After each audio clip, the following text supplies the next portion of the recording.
Do you want to change the order of Instagram posts? You can rearrange Instagram grid posts with just a few simple steps. Before we begin, please like this video and subscribe to our channel for more tutorials and tips. I've also included some helpful tools and apps in the description, so be sure to check them out. To change the order of your Instagram posts, first, open the Instagram app on your mobile device. Once you are on Instagram, tap on the profile icon at the bottom right corner to go to your profile page. Now, tap and hold on any post in your grid picture. A menu will appear with different options. From the pop-up that appears, select the three-dot menu at the bottom of the post. Now, a pop-up menu will appear. Tap on Edit Grid if the option is available.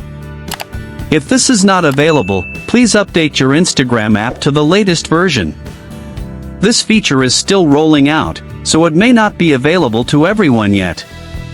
Now, you're in rearrangement mode. Simply drag and drop your posts to change their order. Once you're happy with the new layout, tap on the back button, and it will automatically apply to your profile.